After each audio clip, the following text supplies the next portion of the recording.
Hello, everyone, and welcome to the latest in the Workforce Disclosure Initiative's webinar series on wage levels and pay gaps. I'm going to leave it one more minute to get a good deal of people logged in, and then we'll begin in about a minute. So thanks so much for joining, and yeah, we'll start the webinar in just a minute's time.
Great, I think we'll get started as we've got a lot to get through. Good afternoon and good morning, everyone, and welcome to the latest WGI webinar on wage levels and pay gaps.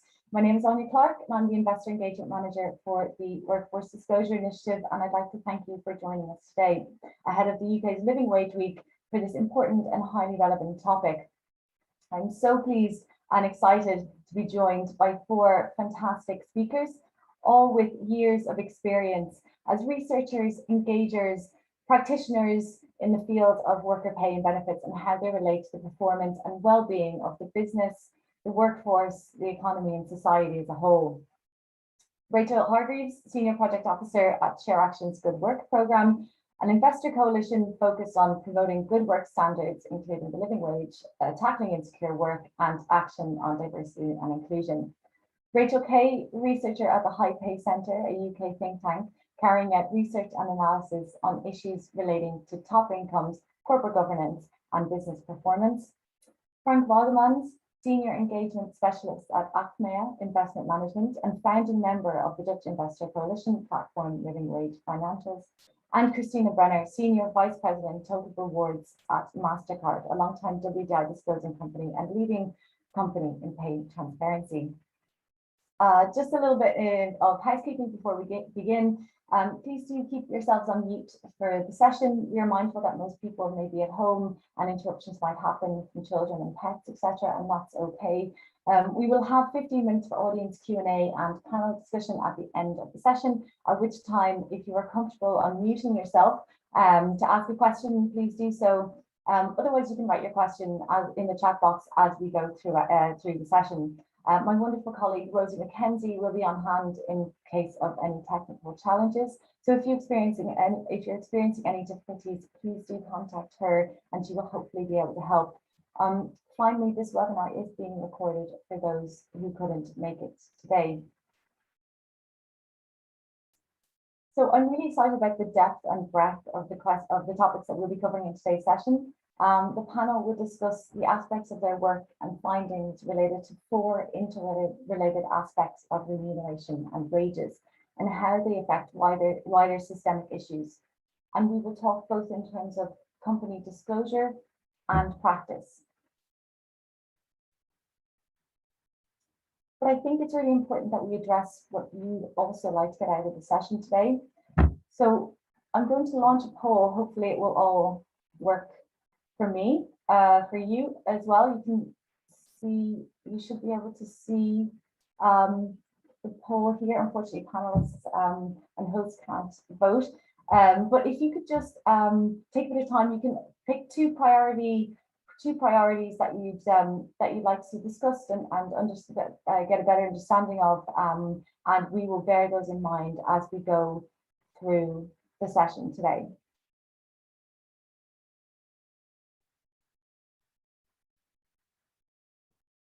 Just going to give you another 20 seconds to vote.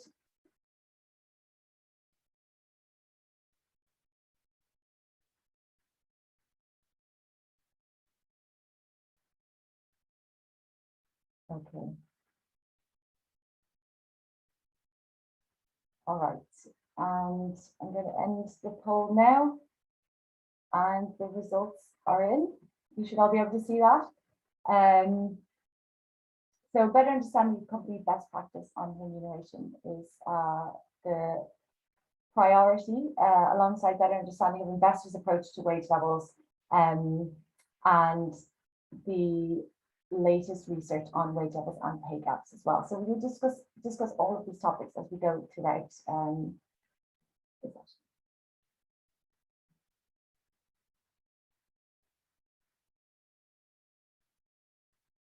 So just to set the scene, I wanted to discuss a few of the findings from the WDI data set in 2020. And let's start with the good, because there was a lot of good practice and a good disclosure from last year's results. So we had 74% of companies gave the CEO to median worker pay ratio in 2020, compared to just 48% in 2019. And very promisingly, US companies were leading the way when it came to disclosing this data, with every US company providing the CEO to median worker pay ratio. So this is likely influenced by the fact that there has been mandatory disclosure on this data in the US since 2010. Another very positive sign is that 71% of those that responded say they pay the living wage across their entire global operations. And this was indeed an increase from 55% of companies in 2019. However, it is worth noting here that we did notice some conflation between the minimum wage definitions between the minimum wage and legal and the living wage, sorry, and so there is some discrepancy on whether companies are indeed understanding and then paying the genuine living wage, and we will be discussing these issues particularly with my colleague Rachel as we go throughout the panel. However, there was quite a lot of room for improvement. So only 37% of companies gave the number of male and female workers whose salary was equal to or just above the living wage. And while 72% of companies reported their CEO median pay gap, there was still a long way to go in terms of gender and ethnicity pay gap disclosure, with only 57% of companies reporting their gender pay gap and only 4% of companies providing data on their ethnicity pay gap. Higher levels of information also did not equate lower ratios. 8 of the top 10 companies with the highest pay ratios were based in the US, with all companies in the top 10 paying their CEO 200 times more than the median employee. But we know that the business case for higher wages is increasingly being evidenced through studies showing that they can result in increased productivity as a result of improved employee motivation, job retention, and company reputation. Conversely, companies with a high proportion of employees on low wages and with excessive pay gaps are vulnerable to higher absentee rates, lower staff engagement, and higher staff turnover. On a systemic level, the rise in inequality, which poses a risk to communities, workers, businesses, and investors, is intimately linked to inconsistent and underinvestment in the workforce, and the extent to which workers are paid fairly in terms of receiving a wage that is sufficient to offer a decent standard of living and to ensure that they are making ends meet. So given the central role that businesses have to play in tackling inequality, transparency around pay is essential. And so without further ado, I'd like to hand it over to my colleague, Rachel Hargreaves, to discuss some of her findings from the Good Work Coalition on this issue. Thanks, Rachel.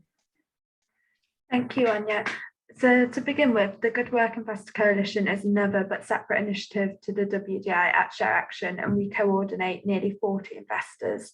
It's both a space for learning, so we provide research on low paid and insecure work in the UK and investor briefings on how to engage this. But it's also a space for collaborative advocacy. The investors in the coalition work together to engage publicly listed companies, mainly the FTSE 350, on workforce issues, asking companies to take action and change their policies and practices. Topics that the coalition engage on include the real living wage in the UK as defined by the Living Wage Foundation, as well as practices relating to the insecurity of work, including contract types, for example, the use of agency labour, the misclassification of workers and the benefits that are associated with different types of worker statuses, for example, whether they're eligible for holiday pay, sick pay, and even minimum wage, and the hour conditions in contracts, for example, advocating against the use of 0 and mini-hour contracts.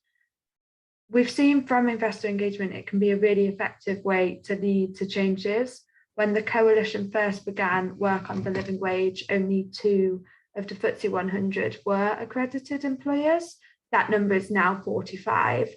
However, a common challenge throughout our campaign work is the lack of decent quality data relating to workforces and particularly relating to wages. This is both a challenge for investors in knowing what asks to make and which companies to challenge, but we've also seen it's a challenge for companies when they start to want to work on something like the living wage. The first step they normally have to take is collecting the data. Yeah, if we can move on. Thank you, Anya. In our engagements with companies, there's 2 particular areas where the quality of data has been particularly low or is often missing. And this is understanding of the wage levels for the lowest paid workers and what we mean by a living wage, and data for contingent workers. So starting with the first point on understanding the wage levels for lowest paid workers, often companies have a less clear view of the wages and contract terms for lower paid workers compared to higher paid workers. And this has been backed up by the WGI findings. Only 36% of companies gave the number of male and female workers whose salary is equal to or just above the minimum wage. But we can compare this with the number providing gender breakdown for leadership positions. That's much higher at 86%. However, it's not only that the levels of this data is lower, the information they often provide is sometimes inaccurate or confused. There's often a lot of confusion between what a living wage is. In my experience, I'll hear companies state they're paying a living wage, but actually they conflated this with the minimum wage. And again, this sort of links to the WGI findings, but 3/4 answering this question did the same. Both minimum and living wages differ across geographies, but I'm just going to quickly state some of the differences between the two. If we can just move on. Thank you, Anya. So generally, the legal minimum wage is set by governments and is a statutory requirement, whereas living wages can be established in different ways, including focus groups and independent commissions, and the living wage is paid voluntarily by employers. The legal minimum wage is set to be a basic floor. It's calculated differently across different locations. At the moment, the UK government, for example, sets the rate with an aim to meet 66% of median earnings by 2024. It can be set at quite low levels. Some governments don't want to affect labour markets or incur opposition from employers. On the other hand, the living wage is calculated on the cost of living. Methodologies do vary, but a key principle associated with the living wage is that of dignity.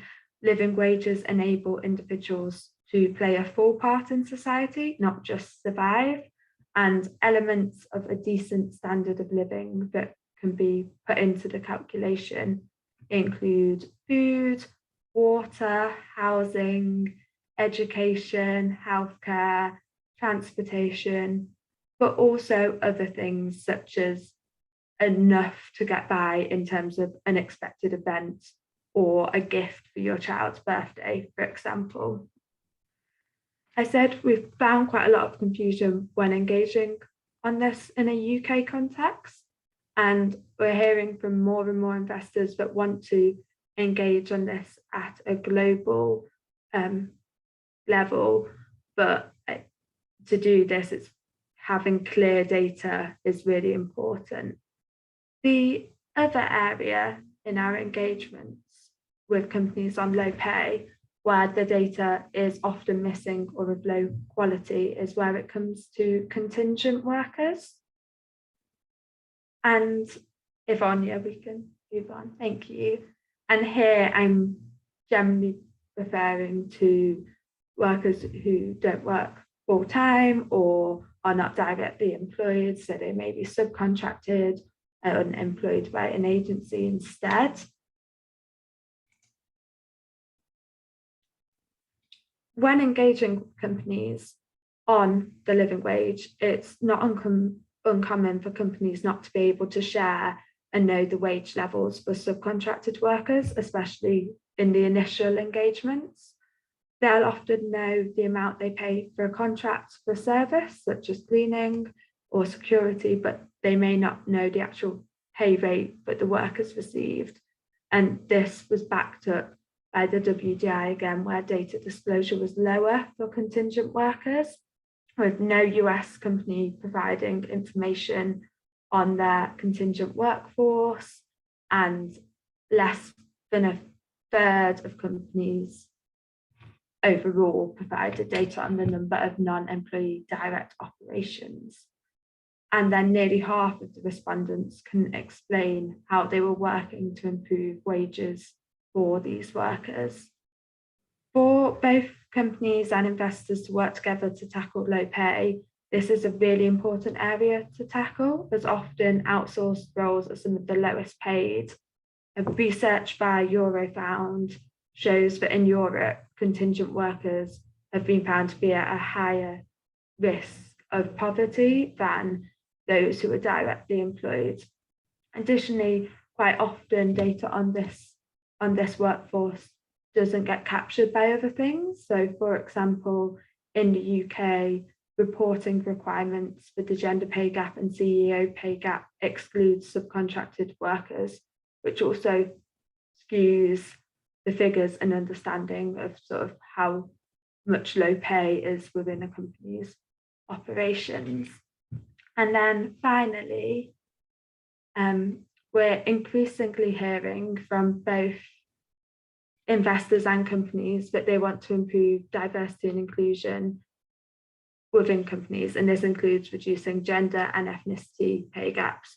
And these are obviously complex problems to which there's not one solution, but they are interrelated with the issue of low pay. So companies or investors wanting to work on this issue also need to collect data relating to the lowest paid. So within the contingent workforce, women are most likely to be in low paid roles. I think the WDI respondents, there were 3 times as many men working as independent contractors than women, which are higher paid contingent roles.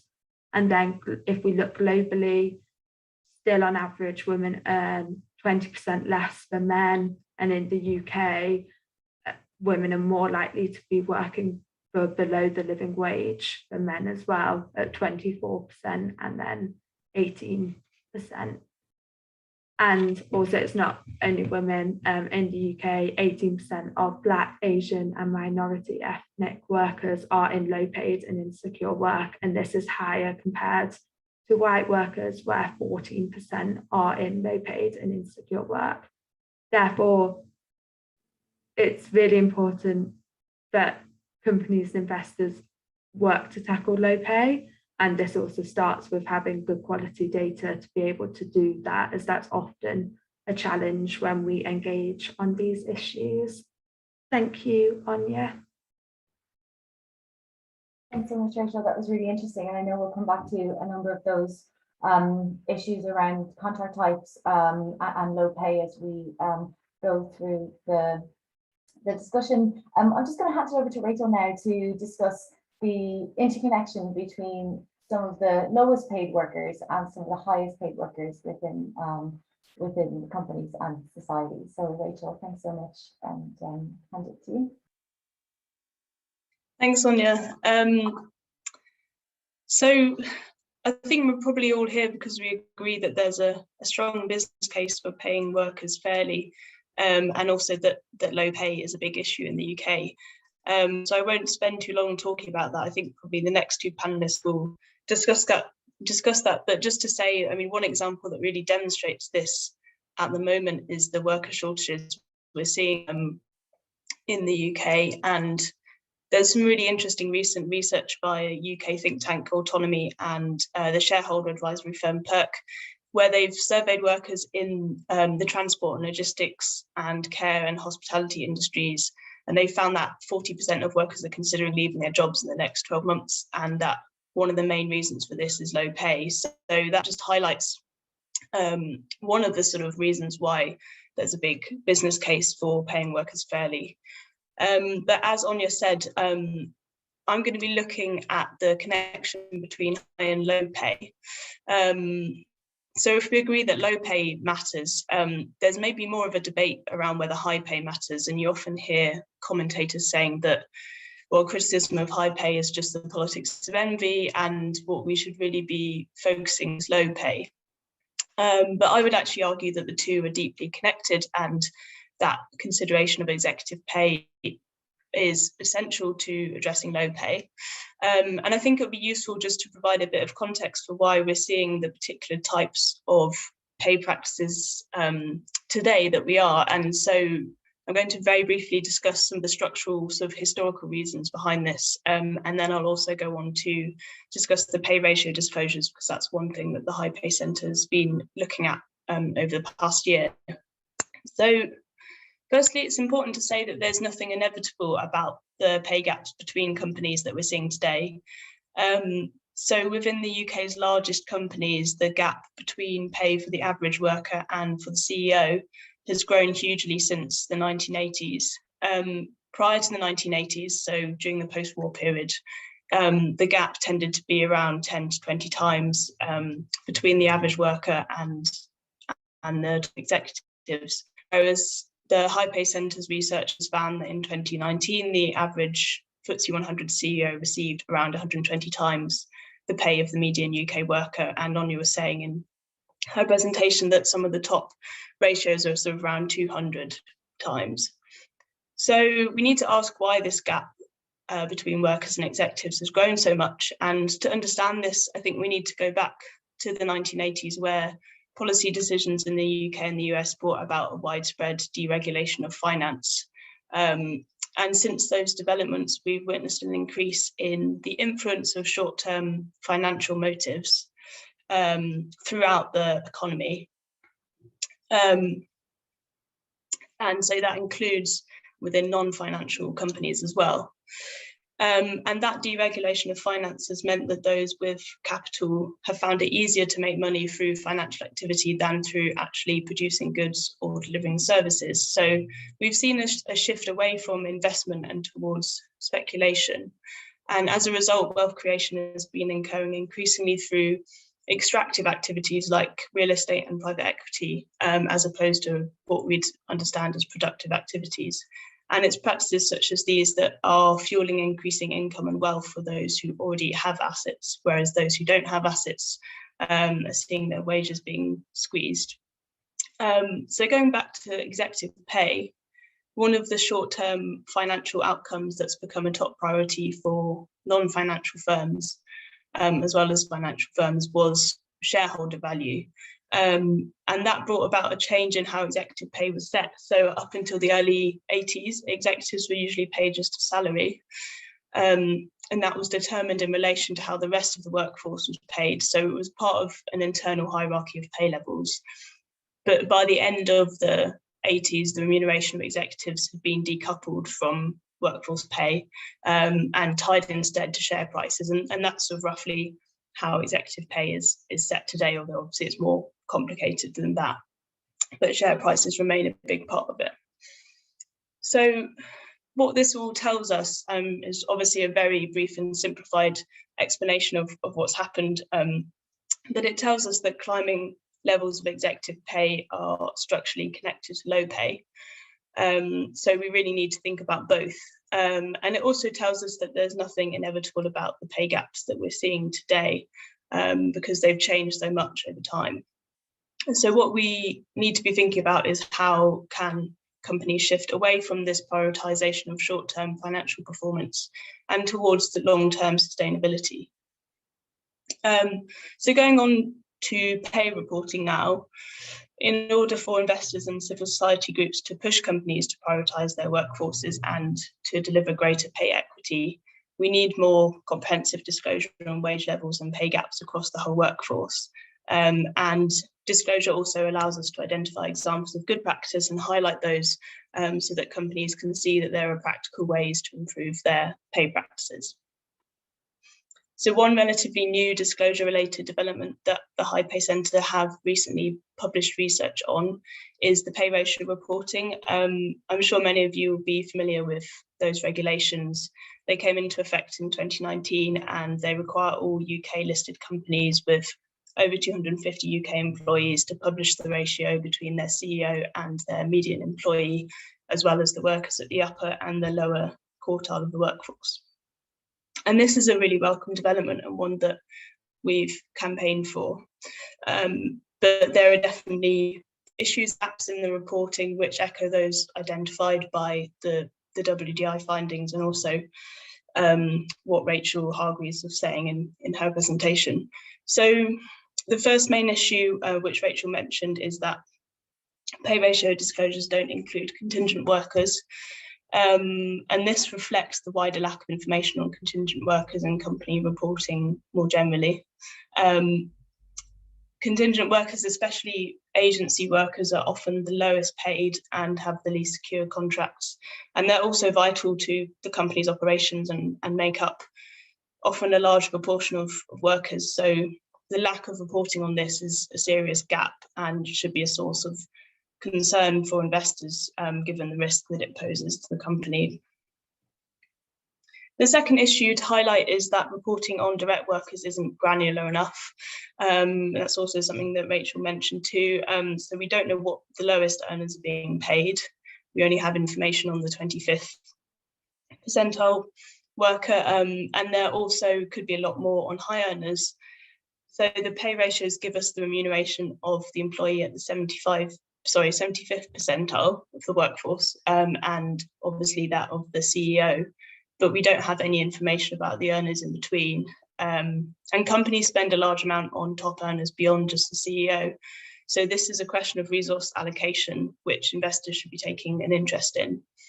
And then there's also the fact that knowing more about spend on top earners would give stakeholders a better idea of the potential to redistribute earnings within a particular company. So ideally, we want these disclosures to be mandatory, and we definitely encourage companies to disclose as much wage level data as possible. But whilst regulation and disclosure are really important, the extent to which greater corporate transparency actually guarantees better employment practices is definitely up for debate. And then there's also the issue of non-listed companies being not subject to the same regulation requirements as listed companies.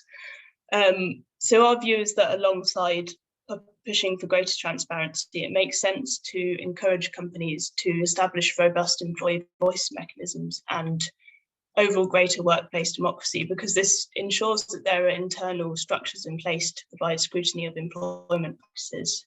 And in this respect, trade unions are a particularly effective way of doing this because they're designed to represent and listen to workers in all parts of the company. So if a company has a robust employee voice mechanism in place, then investors can have greater certainty that a company is treating its workforce well. So it provides a sort of a mechanism for investors to have faith in the bigger picture of how the workforce is being treated. So we'd like to see investors pushing companies to engage with unions or to establish other mechanisms for collective worker voice. There's obviously a lot more to say about this question of what can be done to ensure fair pay. So I'm looking forward to hearing the views from the other panelists and also from the audience later on. Thank you.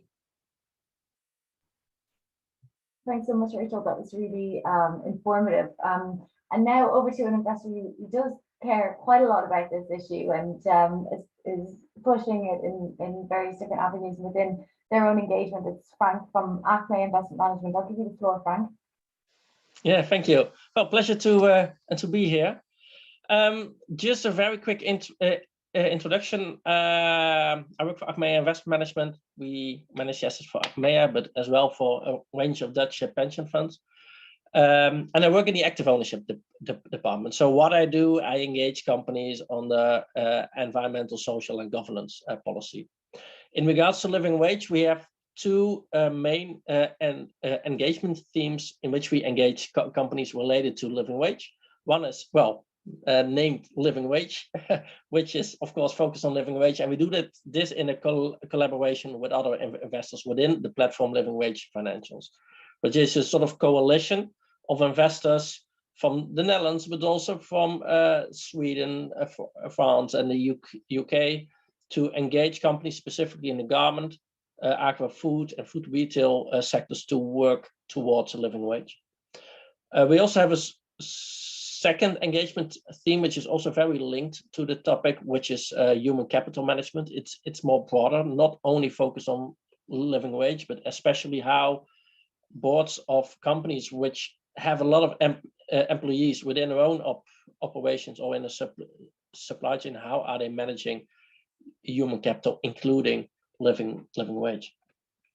So for us, the reason to focus and to engage on companies on living wage was threefold. It's salient, it's financial material. Companies often say, hey, our employees are the foundation of the company, so we are very much interested how they treat their own employees. We saw that living wage is often overlooked in a sense. I think that's also the case for employees in general. So also in the ESG policies and reporting, the employee side is often missing. And companies also ask us quite often, why do you focus on living wage while the labor conditions encompasses far more different topics? And our answer is, I'm a little bit afraid to use the saying due to animal welfare, but also because of the COP going on, it's a sort of canary in a coal mine. So if you manage to pay a living wage, freedom of association is often also well managed. You have a policy in place, you do your due diligence in your supply chain. So for us, living wage is an important topic, but we also see it, also as a sort of proxy for how companies treat their employees also in the supply chain. So do we see that companies are moving on living wage? It's still early days in a sense. If you compare it to climate, living wage is still in a very early phase. Especially 1 or 2 years ago, we often still had to explain companies that a minimum wage is not the same as a living wage, which is of course pretty basic. And then from then on, you still have to start to ask and to ask them to take that steps. And that's difficult because still we see that companies, and Rachel also mentioned this before, very often look at employees not as the foundation of their business, but from a sort of cost perspective. Which makes it it's a sort of paradigm, a sort of rationale, which makes it really hard to discuss a living wage, which in a sense is just a very important human right. So the shift within a company from seeing employees from a cost perspective to a sort of human rights perspective is for a lot of companies a very difficult step. And it takes time also in our engagement to make sure that they take that step. We also see that for living wage in the topic is maybe the same, but for different companies, different sectors, different markets, it means very different challenges. So it is different for a company which has only one supply chain compared to companies who have several ones, companies who are active only in one market to being active worldwide, having a very high paid employees to low paid employees. We see that for platform Living Wage Financials, for example, garment and food retail, the challenges are, there are some similarities, but in general, it's also very different. and also for some companies more difficult than for other companies. Have we seen it changing over the years, how companies view living wage? I think yes. So also in the report we published last Thursday with the platform Living Wage financials, we see progress. We see it for garment, for agri and food, for retail, on which I'm specifically focused. We have seen some companies making true commitments for paying a living wage for their own operations. Carrefour is, I think, a very positive example, but still a lot of work to be done, because we see that if in the end you get a company to acknowledge that they should pay a living wage, they still often don't have insight in their own operations, in the supply chain. So we see a lot of companies just struggling to get those data. We see, fortunately, some companies starting pilots in specific supply chains or in specific markets, but we see companies struggling to scale up the pilots and to develop a sort of strategy which translate all their markets to all their own operations, to their all supply chains. And we see often that, fortunately, the CSR departments and the HR departments are increasingly involved. It does not always trickle up to higher management, to the board. And you need the board to, well, to get the capacity, to get the funding, to get things going within the organization. So also for us as investors, one of the main goals is to get this on the agenda within the strategy, within the KPIs of the board. And for some companies, that's fortunately working. For some, it's still a struggle.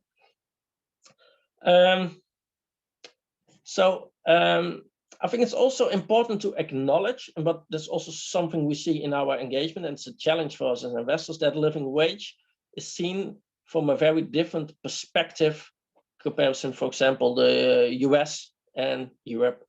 In Europe, more and more companies take a more of normative perspective. They acknowledge it's a human right. They acknowledge it's not about costs and efficiency. It's just something they should do, which helps us. And as investors, you don't have to explain it. In the US, it's still often seen, as a living wage is seen by some as a sort of political term. It's part of the political debate, which makes it difficult for investors as well as companies to get that conversation going.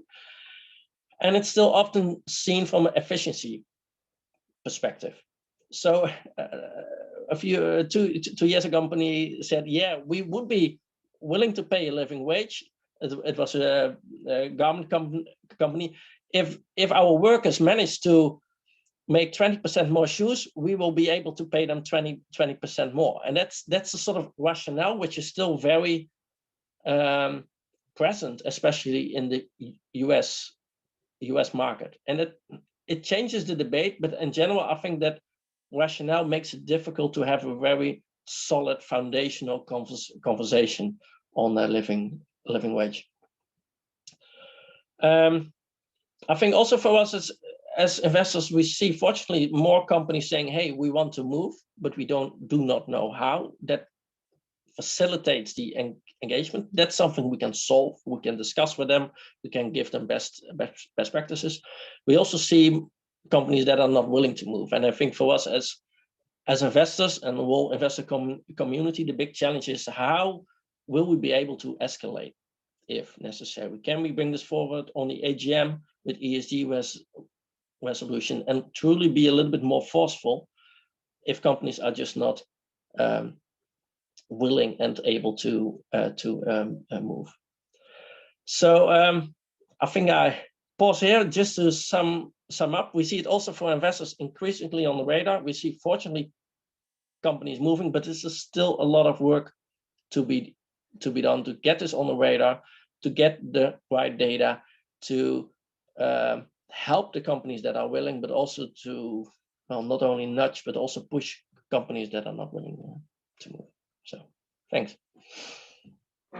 Thank you so much, Frank. Thanks for those reflections, and definitely the topic of best practices. We should circle back around to that in in the discussion, because I know that companies are wondering, what good looks like in this area, and how they can start. And I would encourage anybody that's listening to this to go and read the Platform Living Wage report, as well, as that's really insightful into everything that Frank was just mentioning, and more. So please do check that out. I'm so pleased now to have Christina Brenner on the call to kind of answer some of those points that Frank raised, and give a perspective, a company perspective of how they're approaching this issue within their direct operations workforce. So Christina, thanks so much. Sure, thank you. And I did resonate a lot with what Frank was talking about. So I think the important things to start with is all companies are not created equal, and it's a journey, not a destination. So at MasterCard, we believe in decency, and that comes through in our business model. It comes through with how we treat employees, and it's the core of everything that we do. We believe deeply in financial inclusion for our customers. So it is a natural progression to ensure that our employees are taken care of and paid fairly. One thing that is unique about MasterCard's employee makeup is we are mostly professional services. So what that means is we actually don't have any manufacturing employees. We are just starting to acquire other smaller companies that have call centers, but in general, we don't have a call center population. When you call for your MasterCard, it's usually a bank call center that you're referring, that you speak with.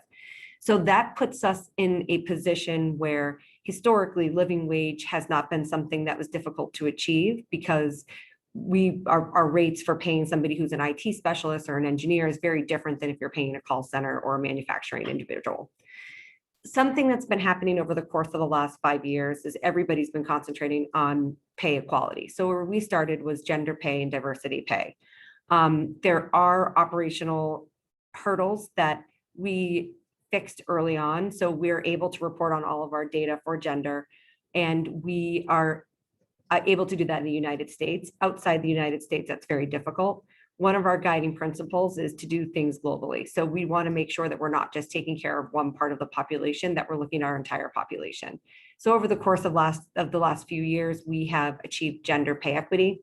We disclose our median gender pay gap globally, and that's in addition to the countries that have a legal reporting requirement like the UK, France, and others. The next place we're going is living wage. So like I said before, we do have a very professional workforce. We're confident that we pay a living wage, but we need to make sure that we have a framework that we can validate that going forward. And we're struggling and working through a lot of the questions that have come up. How do you define living wage? We need to make sure we have a living wage in all 85 countries where we operate, which is not a small undertaking. And it's something that we're committed to and working through currently, just to make sure that we can validate what we believe our position to be, but also have a framework that works as we continue to acquire more companies. When you're acquiring as many companies as we are, and as small as they are, there's just a very different approach to HR practices across the board. So we want to make sure that we have a framework that can apply to all employees. And I think where we go next in the journey will be to talk about contingent workforce, because that's another area that we understand is important. They work right beside our employees. So you might not be able to tell what's an employee and what's a contingent worker. So paying them fairly is incredibly important, but it's also incredibly difficult, because you're talking about thousands of companies that are employing these employees that are, helping to drive the MasterCard vision forward. So I think that's the next step in the journey, and one that we definitely look forward to, but it's all of this is a lot of work. We have a high level of commitment at the board level. Our shareholders expect this of us, and we welcome the challenges, because it pushes us to make sure that we can validate our positions and move forward the needle for our employees that do so much for our customers every day. But I think just to summarize the MasterCard journey, it's still ongoing. I think we've done a lot of great work. It's been incredible to be a part of. It's been incredible to see the board support and the board expectation of management, and management's welcoming of that those expectations and living up to them. We just recently this year put ESG metrics into our executive bonus program, which included a median pay gap calculation. So I think we'll see things like that continue as we go forward. And I think we'll have a different different story to share even in 2 to 3 years. Thanks, Christina. Can I just pick up on one thing in terms of the disclosure versus action piece, and how important the transparency is for the overall kind of master overall strategy in this. Does one feed into the other? And yeah, how do you? I mean, obviously you've been involved in the WGI for a number of years. Yeah, maybe speak a little bit about that. Yeah, we are committed to transparency. So when we do even the WDI surveys, we want to make sure that we're being transparent to the best of our ability. We've been disclosing our median, we've been disclosing our pay equity number for probably 4 or 5 years now. So we were one of the first 3 companies in the United States to put that out there. And we do it and we disclose it. So there's nothing really that is hidden behind the scenes. So we are committed to transparency. It's important for our employees, for our shareholders, and to hold us accountable as well. Thanks so much, Christina. I know we have a number of questions in the Q&A. So Rosie, are you happy to administer, or should I go through the questions? Do either. Maybe I'll just take the one from Janet first. I could Janet, unmute myself. No worries, Rosie. I was going to just go to Janet first, who's happy to who raised a hand, and I was happy to speak. So Janet, can you unmute yourself?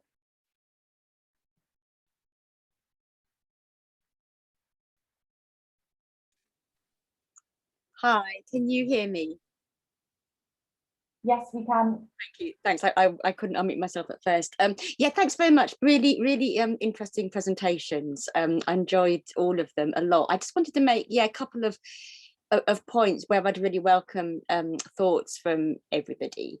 The first thing, I just wanted to really sort of support the point that I think Rachel made around collective bargaining, which really is the most sustainable and effective way of raising pay. And I think Frank also made the link between freedom of association and collective bargaining. And not only does it raise levels of pay, it brings sort of many other benefits kind of like more training days, more equal opportunities practices, better holiday and sick pay provision, more family friendly measures, less long hours working, better health and safety, lower staff turnover, higher innovation, and a greater likelihood of high performance working practices. So there is a kind of really strong, workforce case and business case. And it was great to hear Frank make that link between sort of living wage and freedom of association, but quite often we find with our engagement with investors that they're happy to sort of speak about workforce conditions, but much more reluctant to make that link to unionization and collective bargaining. So I just wanted to kind of really emphasize that, because that is the best way of waging races and wages, and ensuring that the workforce have a kind of voice in decisions that affect them going forwards, not just on pay. And on the point around the contingent workforce, which everybody has referred to and is an absolutely critical point, a point which is, I'm afraid, only relevant in the UK. I'm not sure whether it's the same in other countries, but in the UK, company law talks about employees and only employees. In employment law, it talks about the word worker, but in company law, which is where all of our kind of reporting requirements come from, the word used throughout the whole Companies Act is employee, and all the requirements that then stem from that, including the pay ratio, reporting requirements, they are all limited by that word employee. And the one thing that we've been calling for is for the government to amend that and the word employee to be replaced by something kind of like workforce or something more general, which would basically force companies to report on their, contingent workforce, as it's been sort of termed here, but their indirectly employed workforce, whatever you want to term it. And again, it would be great if if others would sort of support that call, because I take the point that somebody made that disclosure doesn't necessarily lead to changes in practice, but it's a very good starting point and sort of enables stakeholders across the board to get involved in making the case for change. Okay, thanks very much. Thanks so much, Janet. I'm not sure if any of the panel want to come back on any of those points, which I think are excellent. Frank, yeah. Yes, I would like to come back to this point, and maybe just to echo, because yes, it is. I think not only on living wage, but also on labor rights in general, we see that contingent workers, but also subcontracting, and especially if these are linked, are very often left out of the statistics. I can name, I think from the last 3 or 4 weeks, 4 or 5 examples where a company had splendid policies, but also practices for this own employee, but the contingent workers were left out. Subcontracting and freedom of association was just not present for this group. So it's maybe also more of a sort of systemic issue, but we see that subcontracting contingent workers is a very big problem and very often left out of the statistics, which makes it very difficult for stakeholders, for investors, to hold companies accountable, but also for a company itself to see where the labor rights risks are.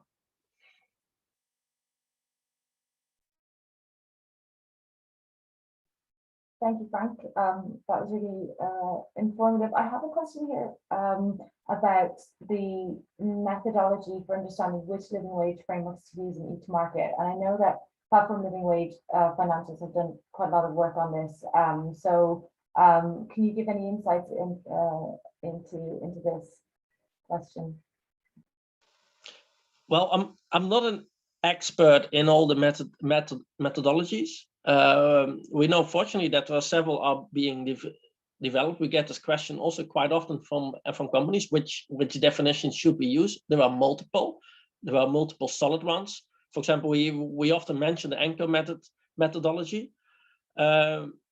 but we also see that there are different calculations, and we see also differences. And that is just for companies a struggle. They just want to have one wage. This is a living wage in this market. This is how I should proceed. The difficult reality is that it's very difficult to get one grade, because it depends on which city you even live, which region. It depends on your food patterns. It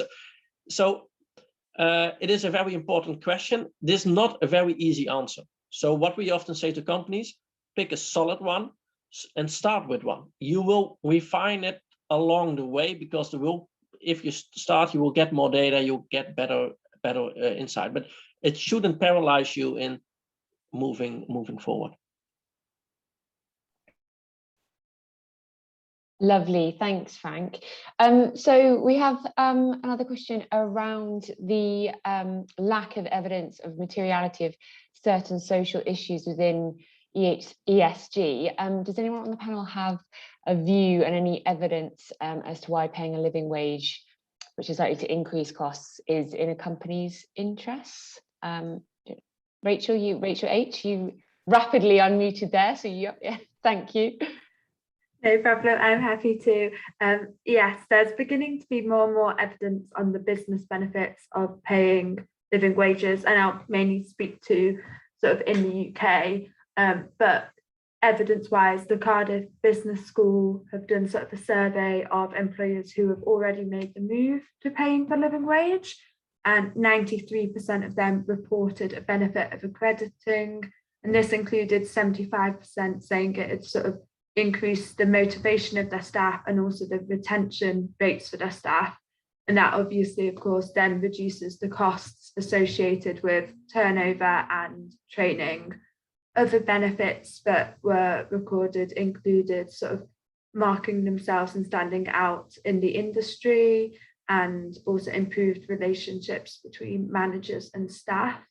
And I know, looking outside of the UK as well, the Good Job Strategy by Zainab, which is based on research in the US, shows very similar findings from employers there.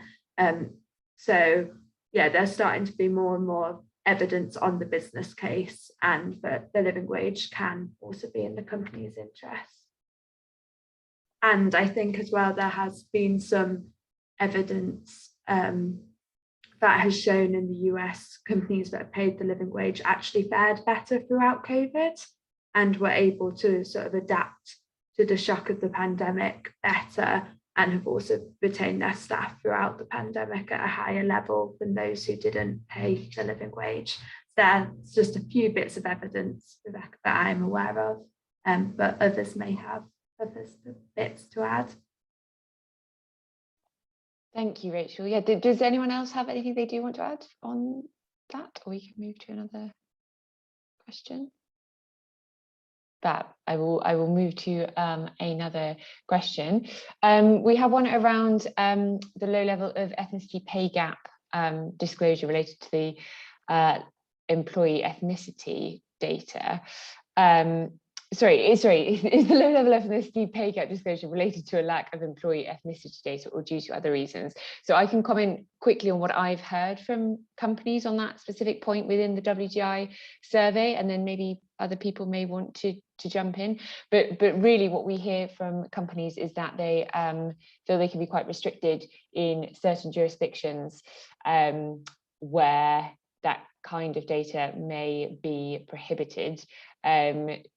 There are sometimes ways around that, like we know there are in lots of European countries. We had a webinar about ethnicity data and the issues around that earlier in the year. So if anyone's interested, that we had an EU expert on, and it was really, really interesting. But also combined with the fact that therefore it tends to be self-reported information, and it's inherently quite sensitive, and therefore companies feel it's probably quite a partial data set, and they're not very comfortable using that as a representation of their whole workforce. So that's the kind of thing we're hearing from the companies taking part in the WGI. I don't know if anyone else has anything they want, any of the panel. Christina, you want to add something? Yeah, the other thing that I'll say is culturally, even if it is self-disclosure, there are many countries where the employee base just will not do it. It's just not something that they're comfortable with. And there are a lot of countries where it's not relevant, as it is in more diverse background type countries like the UK, US, some countries in Africa. So it just depends on, there's a big cultural aspect to it that even if we wanted to, our employees may not be comfortable, or they just may not want to do it. So there's a cultural hurdle that is outside of the company's control that needs to be crossed at some point. Lovely, thank you, Christina. Yeah, very good points. Definitely worth making. Lovely, we've probably got time for one more question. So let's dive into a bit around when engaging with companies on executive pay. The question says, we often hear that increases levels of pay are required to be competitive. Given that this tends to be the market norm, how do we think investors can engage on this point? Frank, I'll probably come to you in the first instance, if that's okay. But I think anyone else can chip in afterwards. Yeah. Oh, sorry, Rachel Kate does afterwards. Great, thank you. Sorry, Frank, you first, and then I'll move to Rachel. Well, then very, very shortly, I presume you mean executive remuneration, and indeed, I think it can be, or it has been, very discouraging for example, food retail companies who, well, a lot of employees have been in the front line during the pandemic. We see some industries where there have been a lot of reductions in the staff, and the pay for executive remuneration has gone up. So to also the point Rachel mentioned, like linking the the payment of employees with executive management is a very logical thing, and also puts a little bit more skin in the game for executive management in relation to labor rights and pay level. Perfect. Thank you, Frank. Rachel Kay, do you want to quickly probably have the last word? Very quickly. Yeah, I understand the point. There's definitely a collective fear that we've also noticed when we've been engaging with business leaders and remuneration committees, sort of fear around retention of executives. But the first thing I'd say is that there is a big variation in pay within the FTSE 100, say, and so that does suggest that it's possible to exercise pay restraint and not lose your top executives. And then I'd also say, actually, you shouldn't need to offer millions of pounds to someone to attract top talent, because if you look at, say, top civil servants who have a huge amount of responsibility, they're paid in the hundreds of thousands, and they're still in the top, at least in the top 5% of earners. So I think, to pay someone really well doesn't mean paying them millions of pounds. And I'd also say that pay is not the only thing that motivates people in doing their jobs well, and it definitely shouldn't be the only thing that motivates a CEO to do their job well, given the amount of responsibility they have. And so you'd hope that CEOs would be motivated by other things as well. And again, with some of the pay reductions we've seen for some companies, obviously some companies' pay has gone up, but a lot of companies' executive pay has gone down as a result of COVID-19, and we haven't seen executives leaving. So, that does suggest that they're not only motivated by particularly high levels of pay. Lovely, thank you, Rachel. Lovely positive point to end on there. There's a couple of questions in the chat that we haven't quite got to, so Anya and I will make sure we answer them in follow-up emails, but maybe just hand over to Anya to round us off. Thanks so much, Rosie, and thanks for being on hand for the questions. That was great. Yeah, I just, if you want to learn more about this topic, I know that the Good Work Programme are hosting a global living wage event next week. Rachel, do you want to just introduce that in the next 30 seconds? And yeah, and then we can let people go. Thanks so much. Thank you, Anya. I'll just put the link in the chat now. But we'll be talking about a lot of the challenges we've covered today around there not being one methodology and how a corporation can look at this on a global level when it's so difficult. And we're partnering with the Living Wage Foundation and the World Benchmarking Alliance, as well as UN for Global Compact. So hopefully it'll be a really interesting session, and it's open to sort of investors, companies and other NGOs in this space. So I'll put the link there now. Thank you. Thanks so much, Rachel. And we'll follow up with those details in an email as well to those who registered and attended for today's session with the recording. So yeah, just all that's left for me to say is thank you so much to everybody who participated and who shared their thoughts and insights onto this topic. As I mentioned, it was a lot to cover within the hour, but do follow up with us individually if you'd like more information on any of the things that we've discussed today, and keep an eye out for the next webinar in the WGI webinar series as well, which we will give you more details on in due course. So thanks so much once again to the wonderful panel and all the audience who attended, and have a lovely rest of your day. Thank you so much. Bye-bye. Thank you. Bye-bye. Thanks.